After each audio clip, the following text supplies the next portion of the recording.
Welcome, welcome. Welcome back, some of you. Good to see some of your faces. Welcome, welcome. My name's Jamila. We are today in this session, we're with the amazing Dr. Ariel Schwartz. In this session that's called Neuroception, Pendiculation, and Intentional Breathing. And as our community gathers from various corners of the globe, we love to acknowledge that the land that we live and work on is the traditional territory of many indigenous peoples. And so we really respectfully honor the cultures and traditions. And so feel free to put that into the chat too, if you know the unceded territory that you're on. So Dr. Ariel Schwartz is a clinical psychologist and leading voice in the healing of trauma.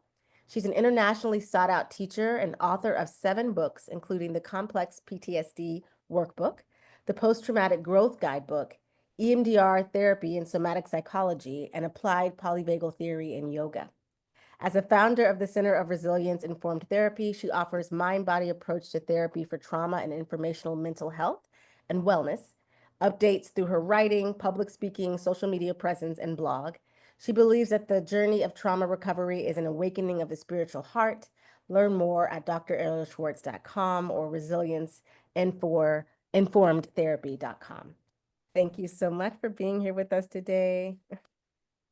Thank you. Thanks, Jamila. Hello, everybody. It's lovely to see some familiar faces and familiar names out there. And I am going to encourage, but obviously you always have choice around cameras on. But I particularly encourage it for anything, really anything that I teach, because it's all polyvagal informed, but especially as we come into polyvagal informed approaches to breath and movement, which will be some of what we're looking at today. That whole body of work really rests around the prioritizing of social connection as a source of our nervous system sense of safety and connection. So thank you. I see some more cameras coming on and some more familiar faces, and it's good to be with you. And remember, you always have choice. If you take them on, take them back off, it's up to you. Hi, Karen. Hi, Sarah. Hi, Dee Dee. Lots of familiarity. It feels good. And if we're new to each other, hello, we will be less new to each other in just a little bit. So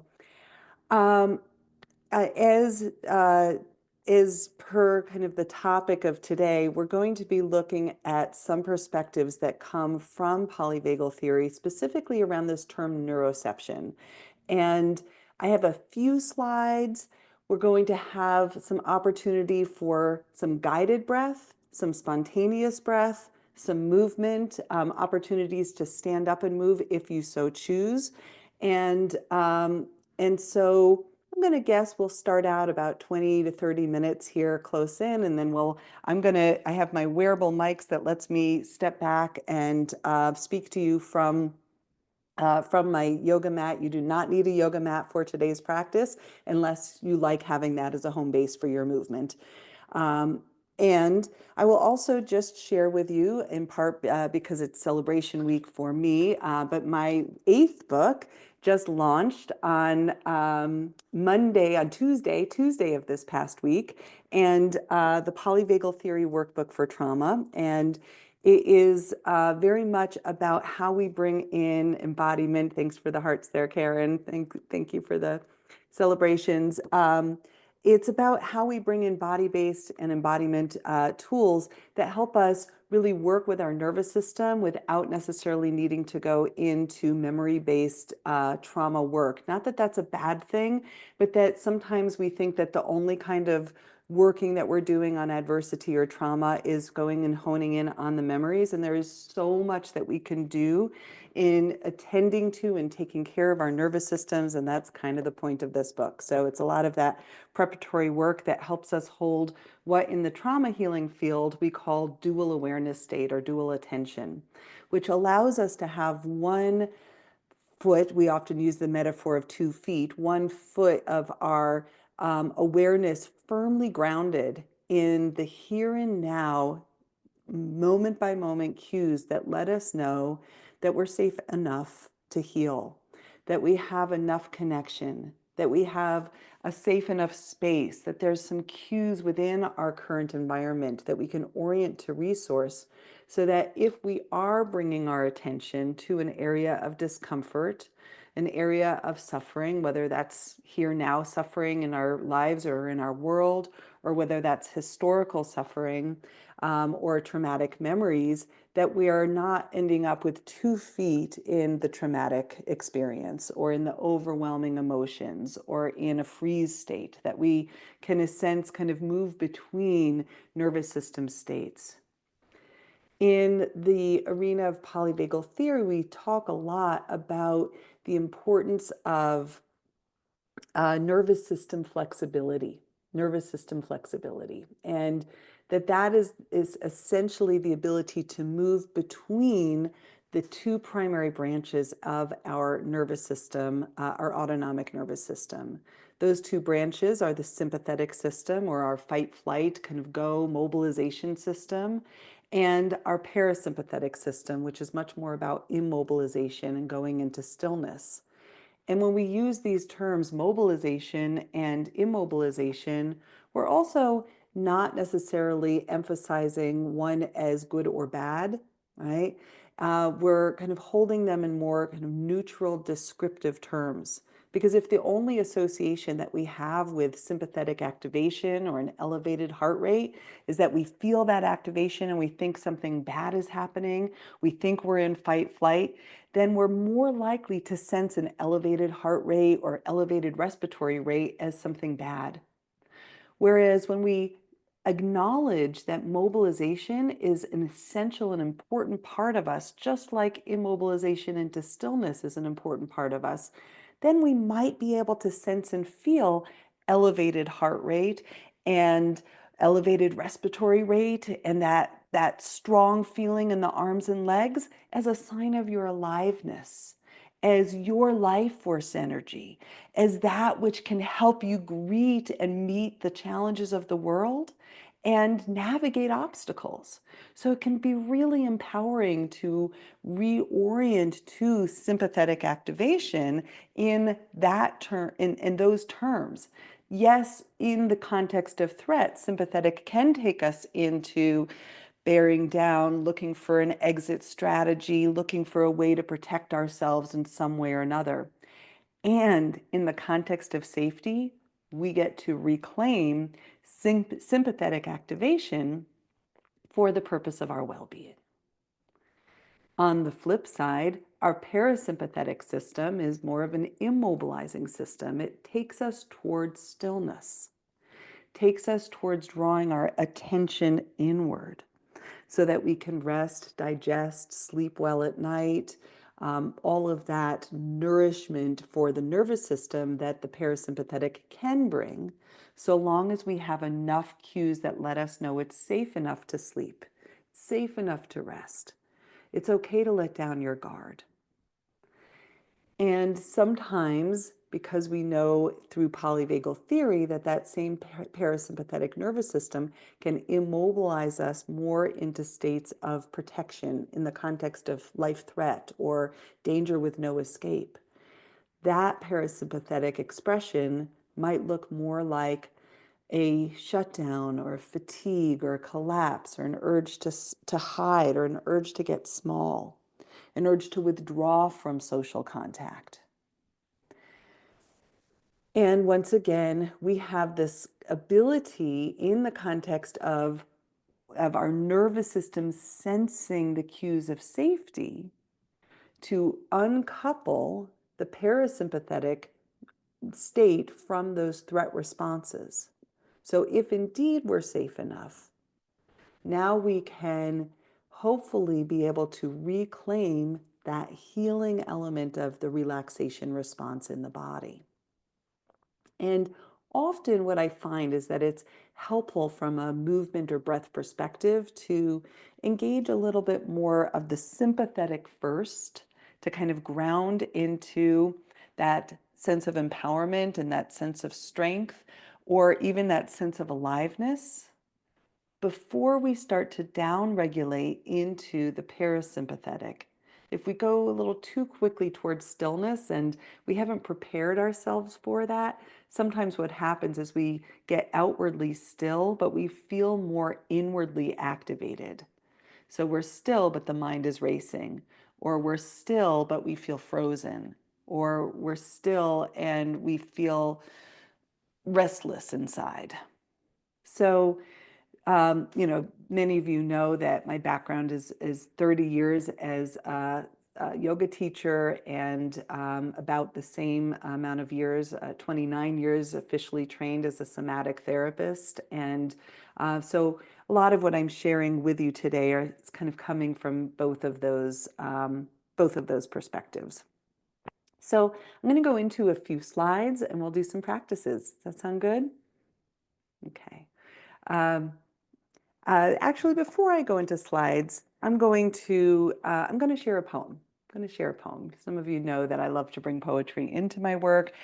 This poem is called Breath by Breath. It's a poem that I wrote some years ago, and it's perhaps also a kind of testament to how breath is so deeply intertwined with our emotions. And particularly in this poem, how breath can be so deeply intertwined with grief. And the ways in which tuning into the body, I was just telling Jamila and Crystal that I taught a 12-hour, 2-day program Thursday, Friday on applied polyvagal theory and trauma recovery. And so often, and this occurred there, and it occurs in every program where I'm teaching breath work, is that sometimes for some people, tapping into sensing the breath is also sensing into the felt sense in the body of memories of times in which I held my breath, or my breath was so hard for me to sense into because it was connected to fear or grief or sadness. And so, I guess I want to just offer that as we work with breath, as we work with embodiment, it is so important to also work with compassion. And that perhaps there is a way in which the access that breath gives us to our own felt sense and to our own emotions also tethers us in a way to something that is much more universal, something that's bigger than us, right? When we tap into grief, for example, grief is such a universal human experience that our own grief in some ways is inseparable of our ancestors' grievings and the grief of our child and the grief of our community. I can imagine that I'm not alone in having had those moments where my own emotions almost surprised me in how they took me into a deep sense of once one grief moment opened up, I was remembering other things that felt deeply mournful to me. Some very personal, some very transpersonal. So that's what this poem is about. Breath by breath. Weighed down, anchored like a ship in the harbor. This grief, a contraction condensed around my heart. No, I am not abandoned here. Rather, I am tethered to all that exists, all that has ever existed. I am filled with purpose, drawn to the tender, not so distinct edges of where my heart meets the heart of the world. For a moment, beating as one, the ache moves, carries me in waves, pulsations of the divine. What is dying? What is dying is the illusion of abandonment. And should I forget this truth in a world so vast, there is always the invitation to be reborn into this love again and again. breath by breath.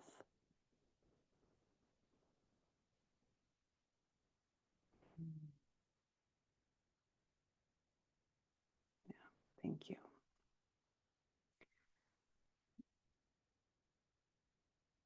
And we'll do some breathing together in a moment.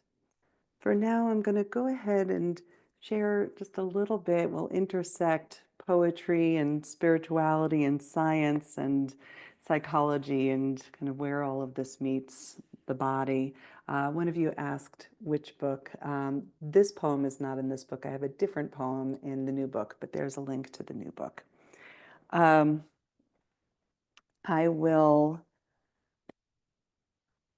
invite you to settle in for a moment. We're going to take a little look at the vagus nerve. And for any of you that are new to my programs, slides come up and slides come down because I like to see your faces. So we'll have a little brief look here.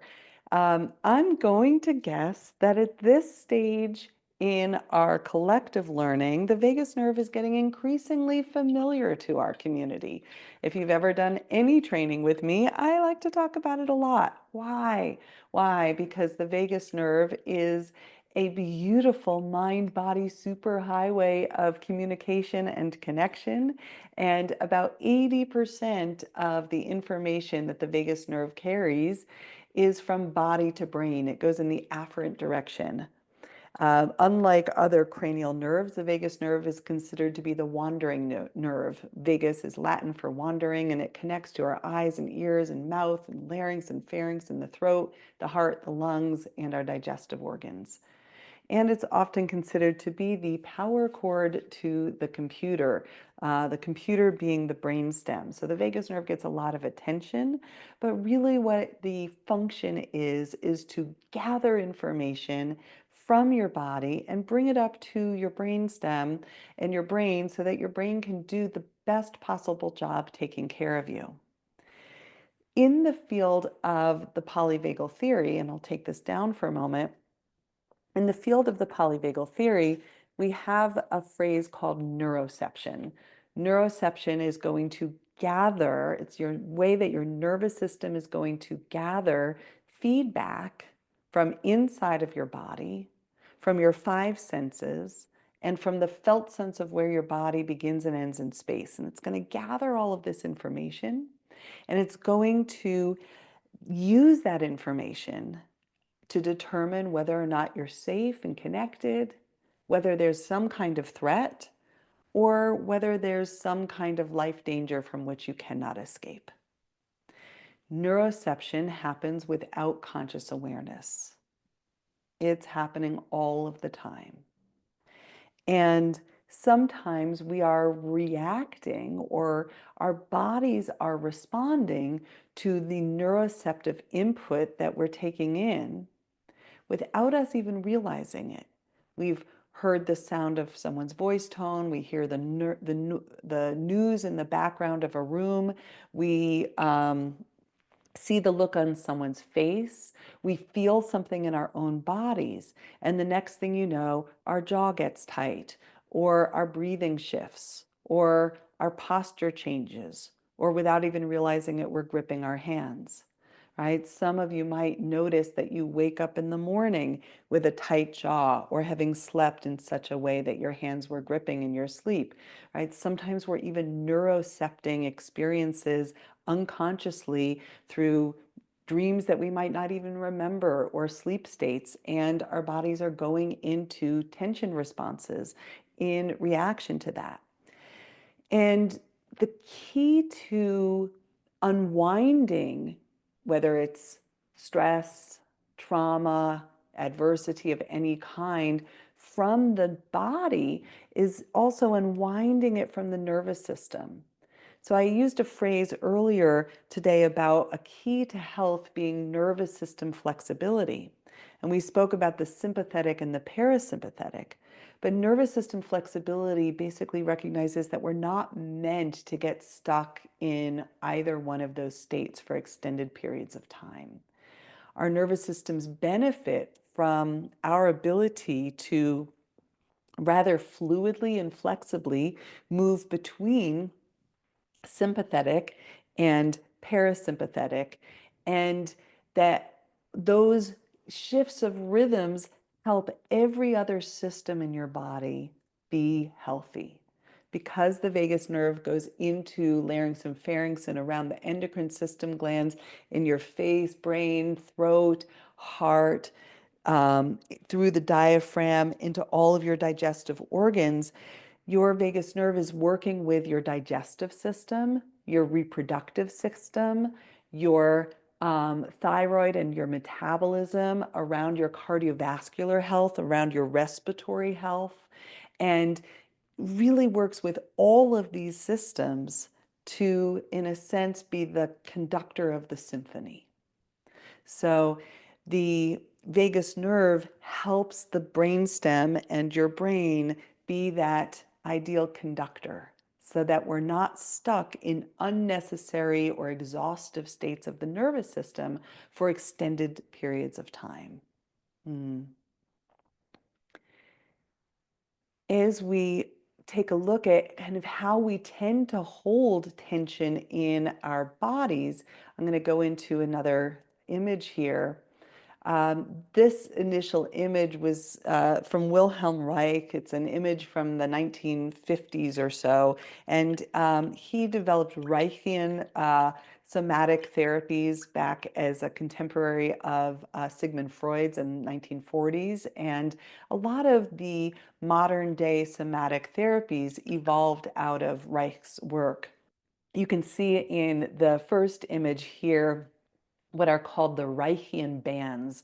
And Wilhelm Reich identified that we tend to hold tension in the hips and pelvis, abdomen, diaphragm, chest, throat, around our mouth and tongue, our jaw, our eyes, tension, headaches, and so forth. And so these bands of tension at that time were also linked to developmental trauma patterns. So that, for example, if we experienced adversity during the oral phase of development, very Freudian term here, but during the phase in which we were attaching and bonding and nursing and seeking through the eyes or through the mouth, that we're more likely to have tension patterns around the neck, jaw, mouth, eyes, and so forth. Versus maybe we had more adversity or shameful experiences around the 2 and 3 year phase in which we're learning how to become independent, say no, assert ourselves in the world, become separate beings, and also the phase of toilet training, so often referred to in a classic Freudian terminology, the anal phase of development. And if the wounds happened in that phase, maybe more tension gets held in the pelvis and the hips and the abdomen. So the second image here with the belts comes from Stanley Kellerman in his book called Emotional Anatomy. And these are kind of early influences in the somatic therapies world. We also can see that these body armoring functions as a barrier to sensing your authentic true nature. And that movement and conscious breathing and interoceptive awareness are keys to release blocks. Some of you might also be looking at these images and thinking how those bands of tension are also related to where the chakra system is in the body. And this particular image that we're looking at on this page comes from the cover of the book Trauma Healing in the Yoga Zone from a friend of mine who also is applying a polyvagal theory in the context of yoga. That's Joanne Lutz's work. And you can see once again these common hotspots. Those hotspots not only correspond to the chakra system in the yogic tradition, wheels or vortexes, but physiologically, these are where we have nervous system plexes that have a high concentration of sensory neurons. They're also corresponding to endocrine system glands that are located across all of these areas. I'll show you Joanne's book for a second, just so you have that as another resource for you out there. Trauma Healing in the Yoga Zone. And kind of scrunch together the two images from the front of her book there. So as we are looking at the process of healing, another key piece, and I'll take us into just another one more slide here, a few more slides. Another key piece of what we're unwinding through movement, through breath, is the fascia, the connective tissue. Fascia and connective tissue are considered to be your body's largest sensory organ. And it houses approximately 250 million nerve endings, the majority of which are sensory nerve endings. At any time there is a change in one area of the body, it tends to be felt in other areas of the body. And your vagus nerve is going to pick up on all of these changes, whether it's sensing pain, tightness, emotions, because your fascial web is going to communicate with the vagus nerve that is completely intertwined into this fascial system. And then the connective tissue plays a key role in transmitting our hormones, such as adrenaline, estrogen, insulin, thyroid hormones, oxytocin, all of them, right? And neurotransmitters, serotonin, dopamine, GABA, acetylcholine, and all of those neurotransmitters and hormones are traveling through the fascia, and the vagus nerve is going to pick up on all of those changes and it's going to communicate it up to your brain so that your brain can do an optimal job communicating back down to your body. Unfortunately, every single night when we sleep, our fascia gets a little bit sticky. It loses some of its fluidity. On top of that, if we've experienced trauma, adversity, um, any form of stress, and we're tensing the muscles, maybe the jaw, the shoulders, in the chest, in the arms, in the belly, we're also contributing perhaps to more of that stickiness. And as stickiness of the fascia accumulates, there's a great talk you can catch on YouTube that's called The Fuzz Speech. It's by Gil Headley, and he basically shows through some of his work with cadavers, and he's an amazing human. You should know about Gil Headley in general if you're interested in fascia. But he's, you know, he shows what happens with the stickiness of the fascia.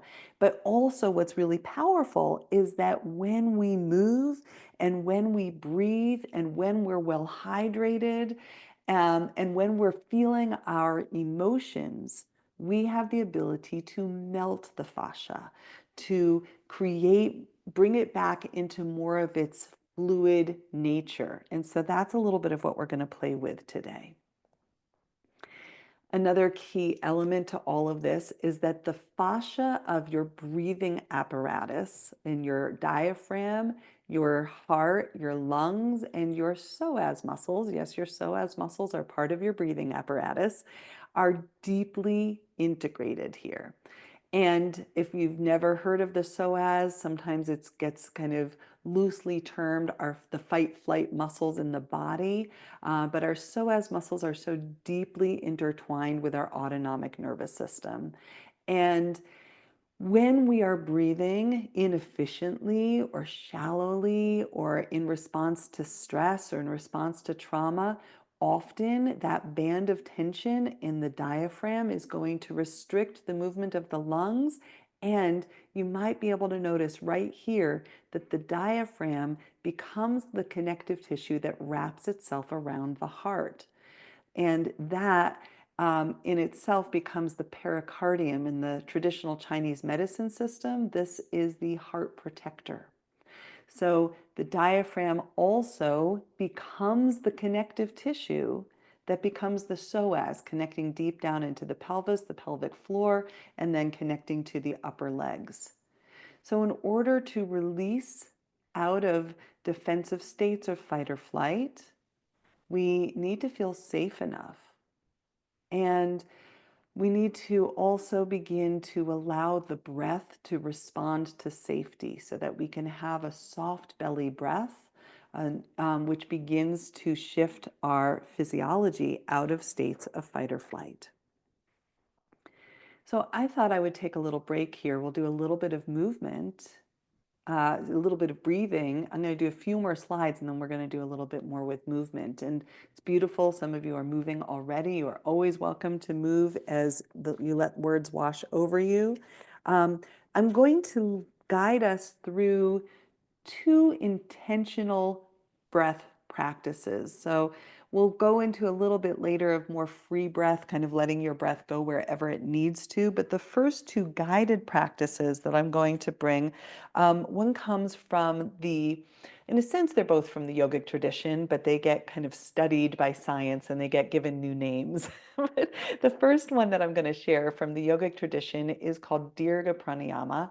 And it's often considered to be the complete breath or the 3-part breath.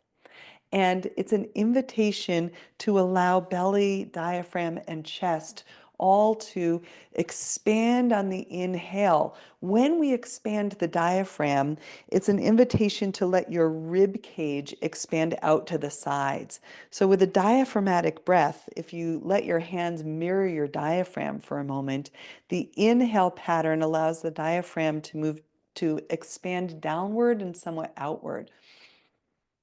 And the exhale pattern allows your diaphragm to come back in and up.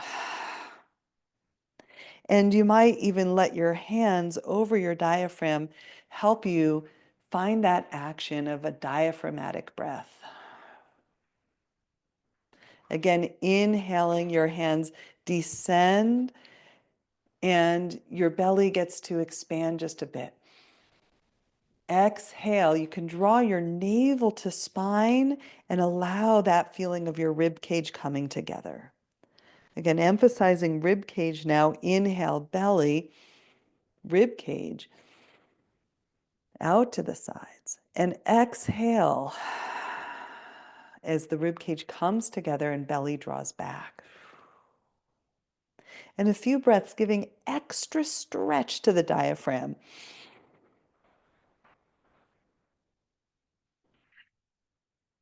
So it can be helpful in this particular breath practice to exaggerate the movement.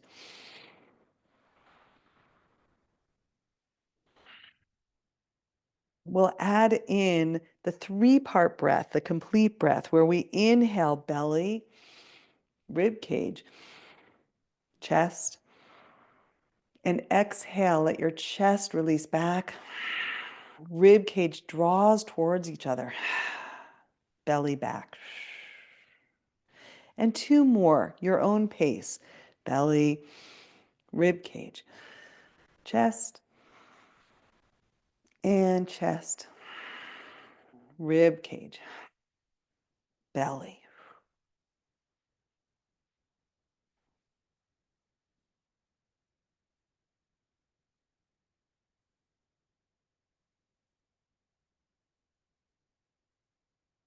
And then take a brief pause. So as we link together neuroceptive awareness, breath, and movement, we want to loop our attention back around to sensing. Noticing, how are you responding to the first invitation for some conscious breathing?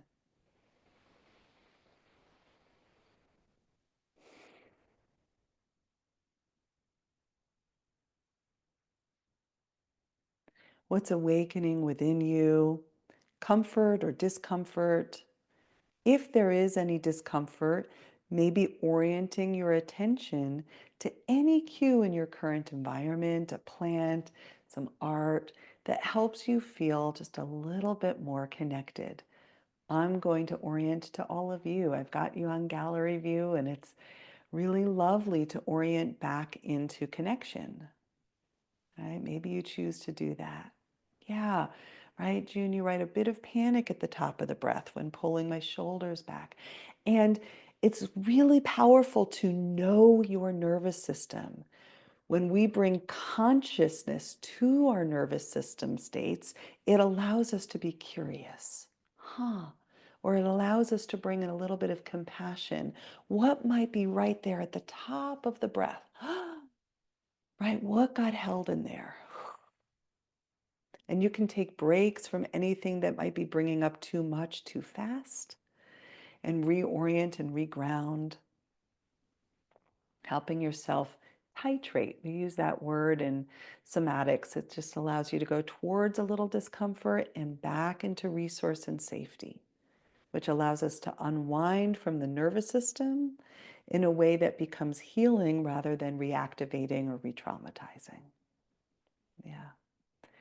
So, Tammy, what if you experience dizziness, lightheadedness during deep breathing? Really common. Sometimes it's a really powerful inquiry to be like, is it a bad thing altogether? Or might I be meeting the edge of a nervous system state? And how might I allow just a little bit more of my physiology to greet dizziness or lightheadedness in a way that helps me greet that with enough grounding or enough safety or enough connection? Because we might also recognize that what you're describing, Tammy, is expansion. So what happens if we look at where does expansion feel safe for me and where does expansion feel edgy or be associated with memories in which felt frightening to be in that big state? And what I would recommend, Tammy, is it might be a sign of over breathing.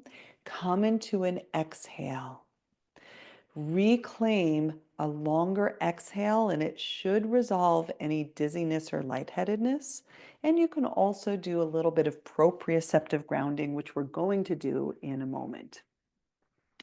So I'm going to share another breath practice. If you're still a little bit dizzy from that last one, just be mindful. And I'm going to continue to work with the Dirga Pranayama, but we're going to add on, and this one tends to be a little bit more grounding than just the breath alone. So what we're going to add on with is a little bit of spinal movement with Dirga Pranayama. And what we're bringing in now is ways in which your physiology gets supported with spinal movement. So your spinal movement is a mirror of your nervous system. Every inhalation is a sympathetic activator, and every exhalation is a parasympathetic activator. Every time we go into spinal extension, we are stimulating the sympathetic chain in the back of the body. Every time we go into spinal flexion, we are working with the organ system and we're having a little compression here. So now we can combine Dirga Pranayama, 3-part breath, with spinal movement. Inhale, find a little bit of spinal extension, but complement it well with your exhale, spinal flexion.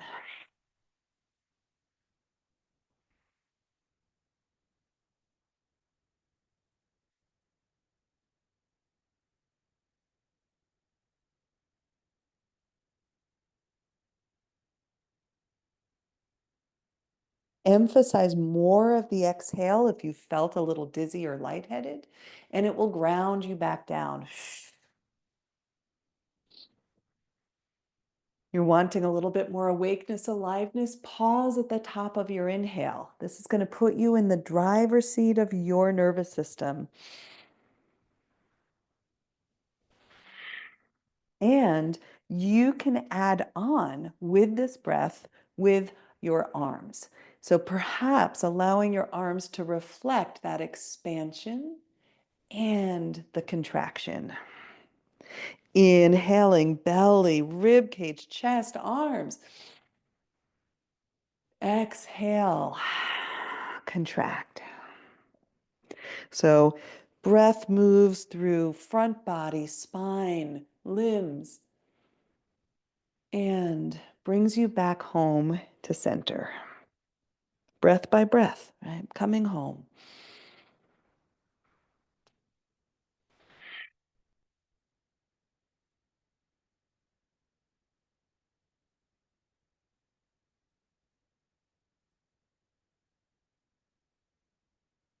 Sometimes it's nice to add a little bit of a sigh or a sound. It's okay to breathe through your mouth. Let something go. 2 more just like that. Ah.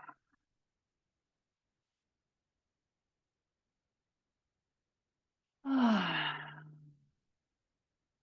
Beautiful. And then an invitation to pause and sense.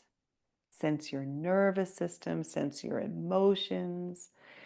We often the way that I teach neuroception, conscious neuroception, is being able to pay attention to the 5 domains that give you feedback about your nervous system.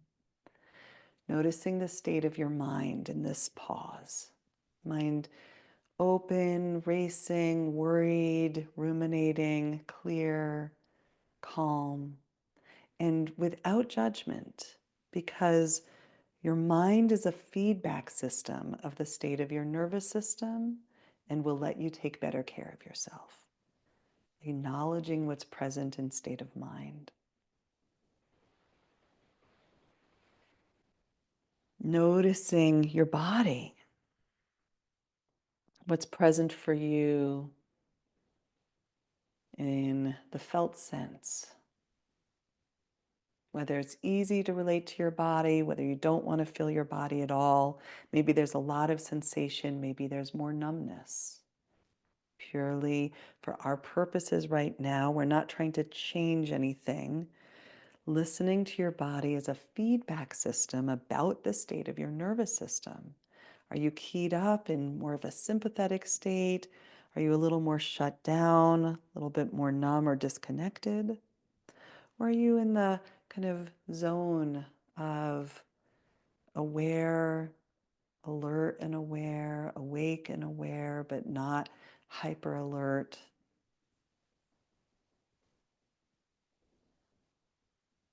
And without judgment, the entire range of nervous system states holds something of value.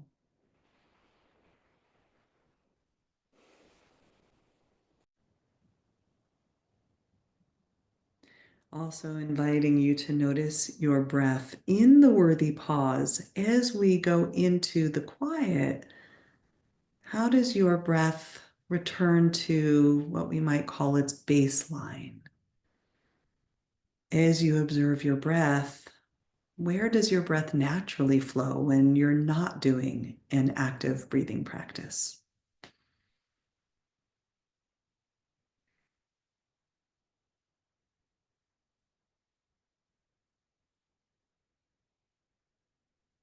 How might that too be a feedback system? If your breath is more in your upper chest, maybe it's a little bit more sympathetic. Maybe if your breath feels shallow, it's hard to take a deep breath. Maybe there's a little bit more parasympathetic or freeze in there or shut down.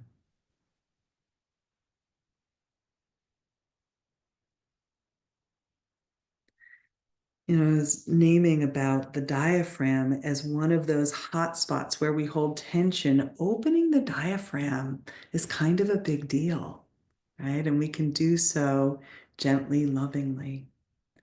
So we're checking in, right? Pausing and noticing mind and body and breath, noticing any emotions that are present as you connect to yourself.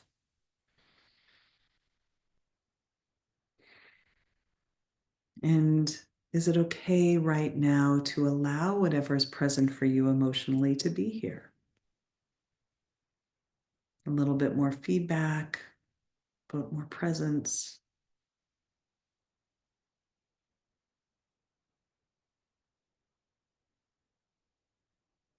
Mind, body, breath, emotions, and energy.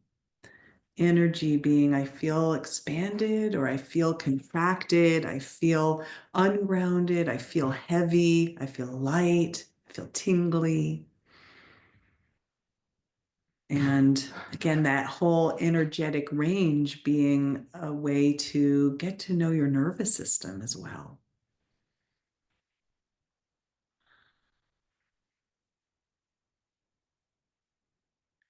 Would you like one more breath practice? Okay, I got a thumbs up on that. All right, thanks, Martha. Thanks, Sarah. All right, next breath practice. Some of you have done this with me before. It's a favorite. It's the physiological sigh in its scientific term, and in yogic terms, it's a variation of Viloma pranayama, which simply means it's a segmented breath. And we'll do the classic physiological sigh, and then we'll take it into the four-part or stair-step breath, Viloma pranayama. So physiological sigh, we're just going to do three of them. It's a powerful breath. It can be, I see you nodding, you're like, yeah, this is a big one, right? It's a powerful breath. And it might be one of those where, Tammy, you might get a little tingly or dizzy again. And so you can come back to connecting with the faces in our community or me as a resource or your space as a resource. And you can skip any breath that I offer. It's always with choice. So our physiological sigh is a two-part rapid inhale followed by an exhale. Exhale can be audible if you like. You could take it through your nose and nose. You could do nose and mouth. Totally up to you. Works either way. And I will show one and then we'll do three guided. It basically looks like this. Okay. And if you'd like to come along for the ride, again, it's a quick breath and we do that two-part. You don't have to do the arms unless you'd like to. And the arms are showing that segmented breath. So two-part inhale. Again. And one more. Worthy pause. Let yourself receive the residue or the resonance of the practice. How did that land in your nervous system? When I was writing a different book here, and I was writing the Applied Polyvagal Theory in Yoga book, this book is really very much, it's lots of words in this one. It's not a lot of pictures. It's really looking at the science behind why all of these practices work. When we look at the science of some of our breath practices, some of them temporarily induce a sympathetic response on purpose. This is one of them. We get a temporary sympathetic activation followed by a phase, which we're doing now, of active recovery. And it's a really good way to build what we call vagal efficiency. Vagal efficiency is the ability for the vagus nerve to basically engage and disengage. Because when your vagus nerve engages, it puts the brakes on the gas pedal of your sympathetic nervous system.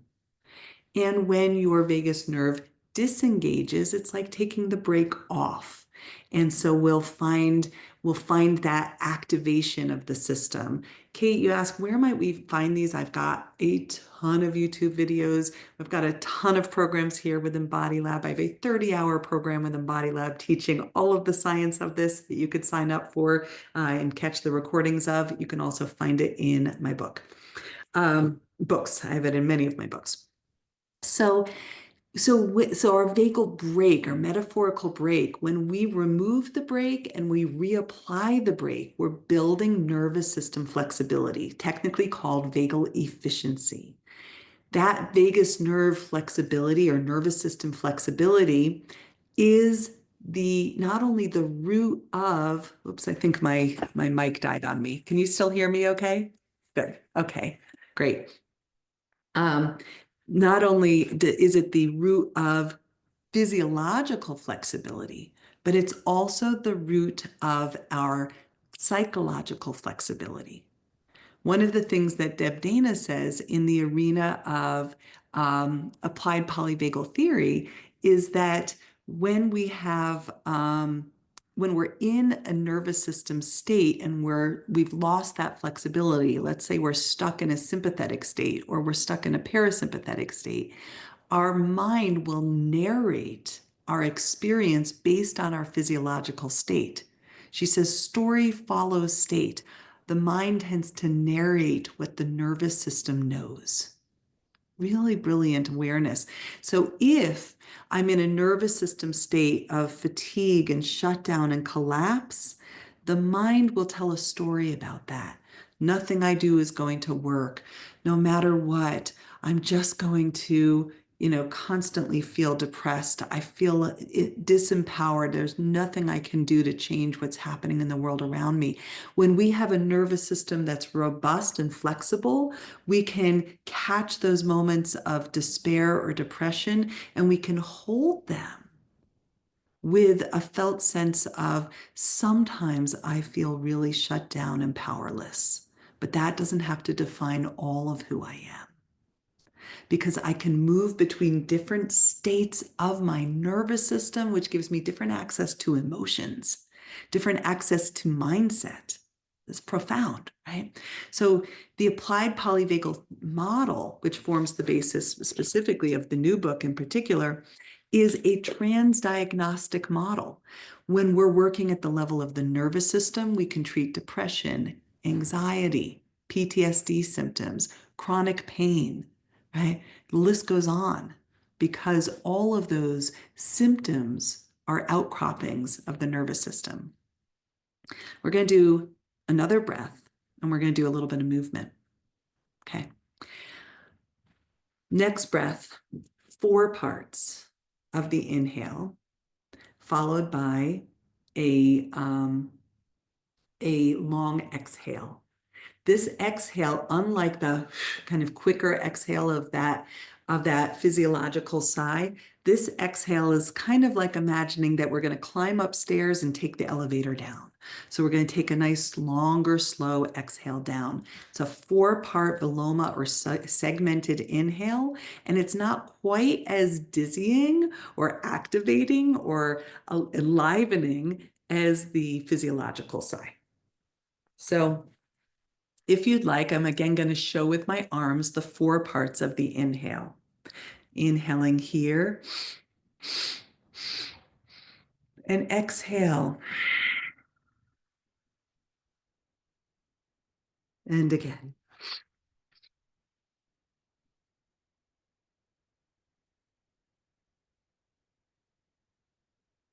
One more.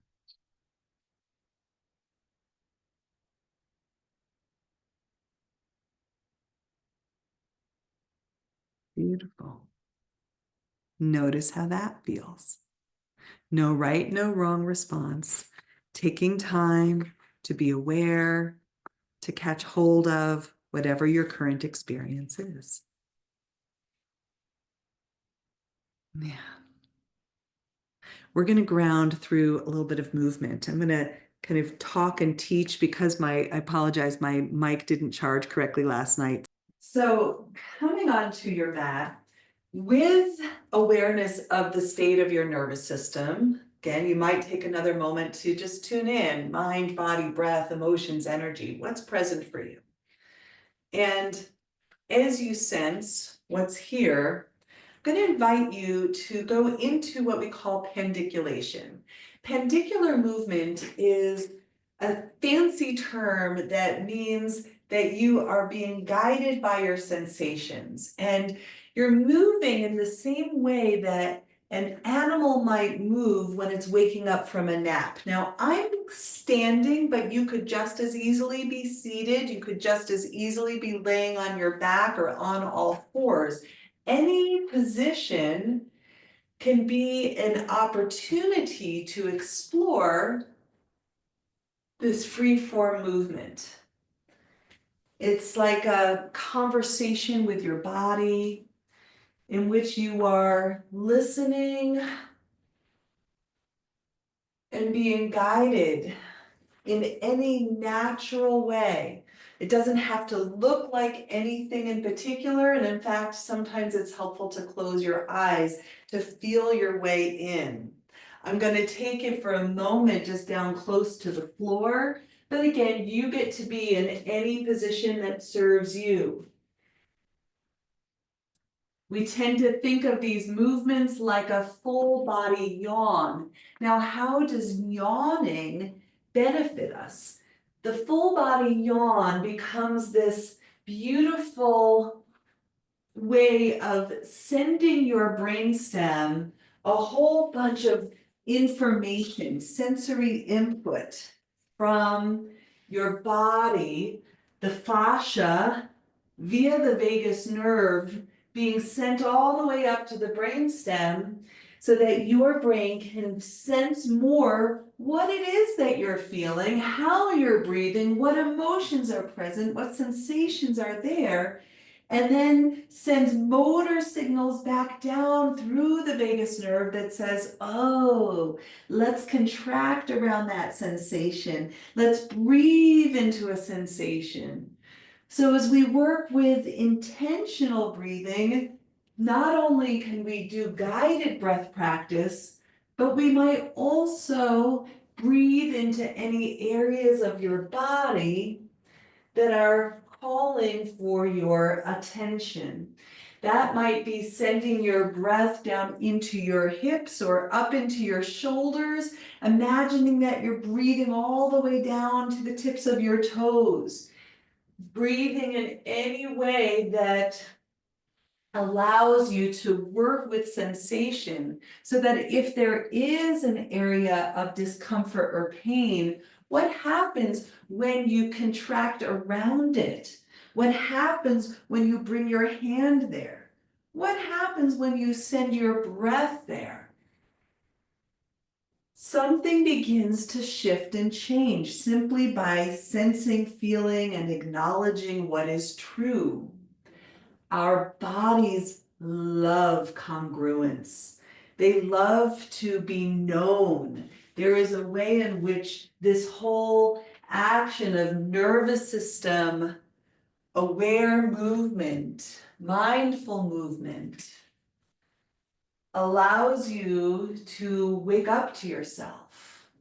And then what's happening on the inside gets to be shown on the outside through your face, through your voice tone,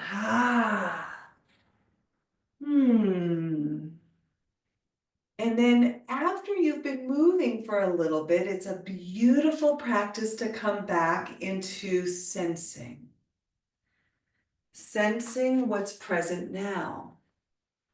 What's shifted after doing a little bit of movement?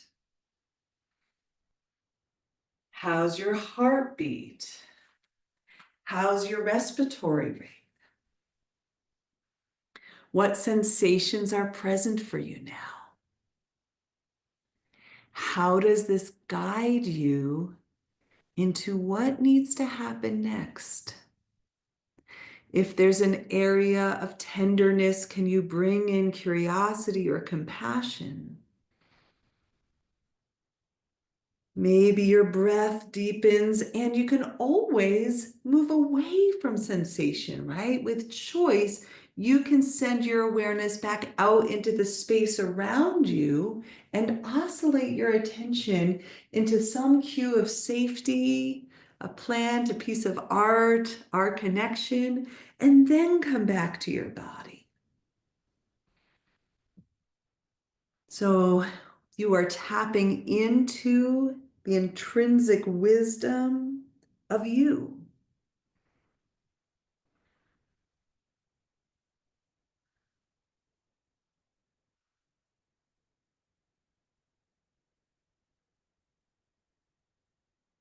And in this journey of sensing mind, body, breath, emotion, energy, and then responding with movement and breath and awareness and compassion, we go around the cycle of sensing into movement, back to sensing, and you might want one more round of movement, breath, sound, honoring the energy that's here for you, honoring any emotions, holding yourself lovingly.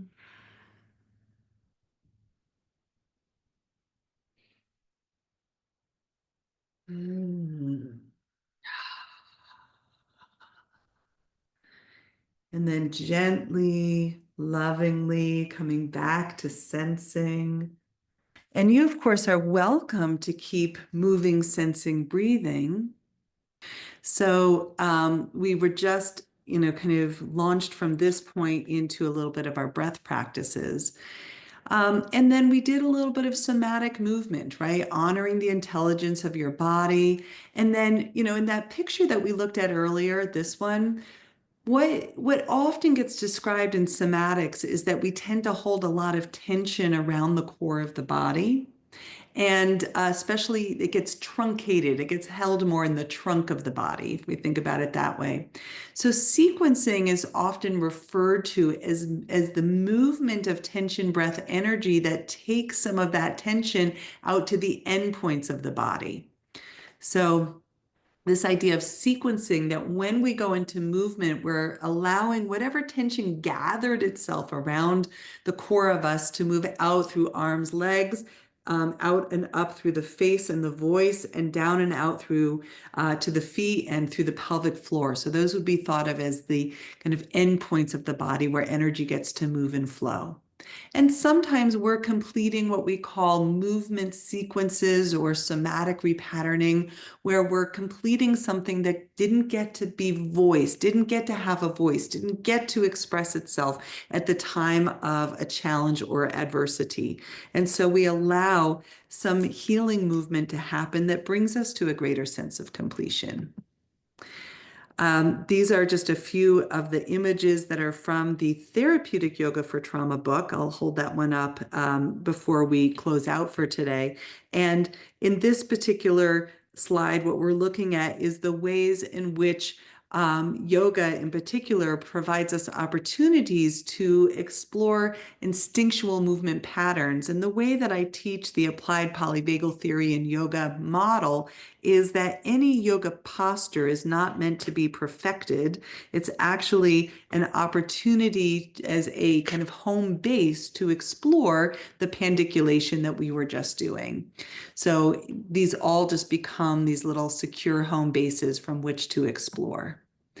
Here's everything that I was naming about pandicular movement, and you can look more at the work of Thomas Hanna to read a little bit more about pandiculation and why it's so good for us.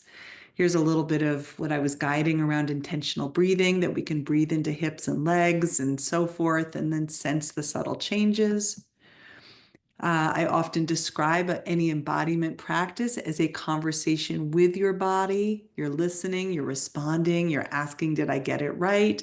And we go around in that loop. This was the practice that kind of forms the basis of that sensing and moving. Neuroception as self-study. Svadhyaya is one of the yogic core ethical principles or guiding principles for living a good life. And Svadhyaya, self-study, is one of those principles.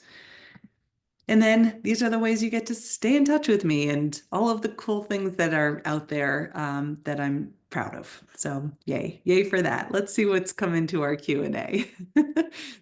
Love it. Yes. Thank you so much. So we have actually a really great question. It's been upvoted 4 times from Donna Smith about what can be done to promote feeling safe enough when in the middle of a social situation where you may not feel safe or you don't have the space or time to do a practice in that moment. Yeah, totally. So if it's a safe enough situation, but internally, let's say there's some anxiety, but that anxiety is not directly related to the external circumstances, indeed, it's a safe enough place. The things that I would come back to are really super gentle, like maybe, it's just even kind of holding your own hand, right? There's some way in which just making contact or just bringing a hand over your heart. It's an internal self-talk that you can do of, I've got this, or it's okay that I feel a little afraid right now. And I'm right here for myself. Some way that you're communicating your own capacity to show up with yourself, for yourself, even though you're feeling a little bit afraid or uncomfortable. And another beautiful one, and I'll show this standing for a moment, is that when we feel anxious, one of the things that we might be doing unconsciously is locking out through the joints of our body. And so the next thing you know, we've locked out through the ankles, the knees, and the hips. And so if anything to soften some of that anxiety, it might be to just loosen out through the joints of your ankles, your knees. It doesn't have to be super dramatic, or your hips. And then just the slightest shifting of your weight doesn't have to be super perceptible to the outside. Most people will not notice what you're doing, but inside, you're giving yourself a little bit more proprioceptive feedback of where you begin and end. And then you can come back into shifting into an even stand, but even in the even standing without the rocking, I've got just the slightest micro bend in my knees that then allows me to consciously sense my legs. I'm engaging the muscles of my legs rather than just standing kind of where we might stand passively. And I'm actually allowing a sense of, I got this, to show up through my posture. So if we're feeling anxious, sometimes we're rigid. If we're feeling anxious, sometimes we're a little collapsed. And you might find the shaping of your body, even the slight lift, not tucked and not overlift, but just the slight location of your head that lets you go, I can stand in this room with my own confidence right now. So one way that I like to think about anchoring into that zone of nervous system awareness is that we're bringing in a little bit of self energy from the IFS perspective, right? From Dick Schwartz's work with internal family systems, we're embodying self energy. And that self energy can anchor the C's of the self: compassion, clarity, calmness, courage, curiosity, confidence. There's two more. I won't remember them all right now, but you kind of get it, right? So we can kind of bring that with us, especially, and I'll speak for myself as someone who had a long history of social anxiety and public speaking anxiety. These tools became really helpful anchors. And then last one is neuroceptively find one thing in the room, one person in the room that is a bit of an anchor of safety. So you're like, oh, that person seems nice, or I get a feeling that they wouldn't judge me. And just let your attention orient to how your body feels in response to that person, especially because sometimes our minds are oriented more to threat. Very often, our minds will kind of scan the room for who's not going to like me. So it's nice to scan the room of like, who's going to like me? Like, give yourself permission. All right. Thanks, Jamila. So Yeah. this person has a client that has CTPSD, and has all the tools, five finger, nose nidra. But once she's in panic trigger, they all go out the door and they don't know how to bring her out. Do you have any suggestions there? A client with CPTSD, gotcha, has all the tools. I would say that very often, and I'm going to come back to parts work because parts work becomes kind of like our very important work, especially for CPTSD, and if there's any dissociation, which is what I'm hearing, if I've lost all the tools, I don't have access to those tools. And so the most important tool that I find in those moments is to recognize that you're in a part. Okay, so there's a part of you that gets overwhelmed. There's a part of you that goes into not even being able to remember or sense that you have resources. We've lost dual awareness once one is joined with a part or blended with a part.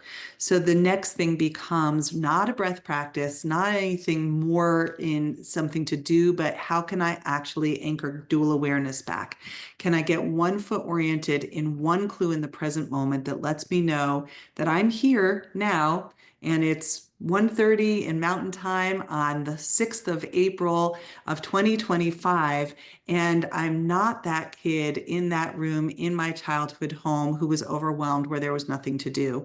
I can look at my hands and see that these are the hands of my adult self. I can look at my driver's license and recognize that I am an adult now. So we find anchors of here now awareness to come out of time disorientation. Once we've got dual awareness state, then maybe we can bring in a little bit of self-compassion for the fact that I blended with a young part. Maybe we bring in some allies for that young part. So I go into parts work is an initial grounding, but once we have enough here now awareness to sense that part, then maybe we can bring in some of the tools of a calming breath or a soothing breath to help them regulate the nervous system. But it's hard to do it if we've got a full-on blending with a part. So there's my answer to that one. Love Uh, it. Thank you so much. This is such a beautiful, it's such a beautiful gift. And all right. So beautiful to be with you. Thanks, everybody. likewise, Bye-bye. bye. I'm going to save the transcripts because they're great. All right, y'all. Much love. See you. Enjoy the rest of the summit. Take care.